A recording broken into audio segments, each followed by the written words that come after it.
I was born as a gypsy, and this is something that's very typical of Irish people anyway. And my father and my mother met in the war. They went to Ireland. We were starving. We had nothing to eat. So it was a very difficult family because we came from great poverty, great trouble. We moved to London when I was 4. We lived in slums, falling down houses.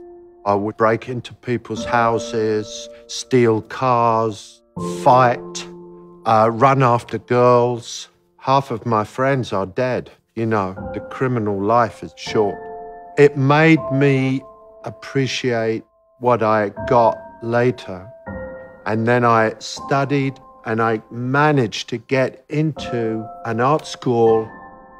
I was 19. I got into it very fast. I made very beautiful portrait drawings of people. But very quickly, I got interested in art that was more free, more subjective, more romantic. Abstract implies a kind of freedom that crosses borders. And you can never say what it is. This is what I like, because I wanted to get at something that was deeper, that was more powerful. Then eventually, I made the 80s paintings. Backs and fronts is like a figurative painting. I started out with 4 figures. All these people are living and working in the building, and this building is next to this building. Then I kept adding. Then it turned more into a city. And of course, nothing in the city is fitting. And it's all like simultaneous and crowded. I was painting a picture of what struck me about urban life. In America, abstract painting had become useless and decorative. And I decided to bust it open and put back the color, the feeling, the titles that help people. It goes from the stripe to the building block. The stripe, of course, is like this. And when it gets wider, it turns into a figure or a tree or a column. And then when it's short, then it turns into a brick. This has an implication of building, of construction. It's like original Lego that you can keep building and building, and it's always different, it's endless.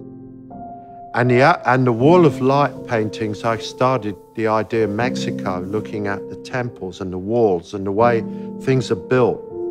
Heat is full of a warm but dirty light. There's dirt in my paintings. You know, a lot of brown, a lot of black, and the whites are never clean. And this low, warm heat that comes off the painting.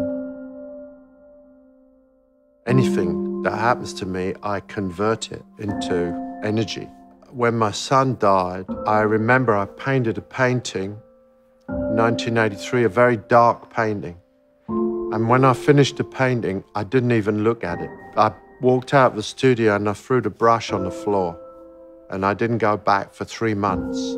Then my paintings got very dark and very aggressive.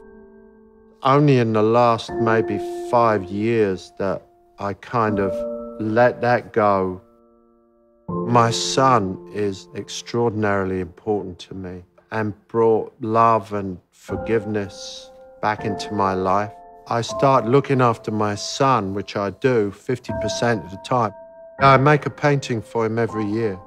One night we were up in New York and it was misty and he couldn't sleep. He was only 3 and he was playing with the leaves on this big plant. And when he was playing with it, his breath became very deep and relaxed. And that was a really wonderful moment. There we were. I was looking out at the city and the mist coming in from the river. It was swallowing up the bottom of the buildings. And the next morning, I went to the studio and I made a black and white painting. It's called Oisin's Breath.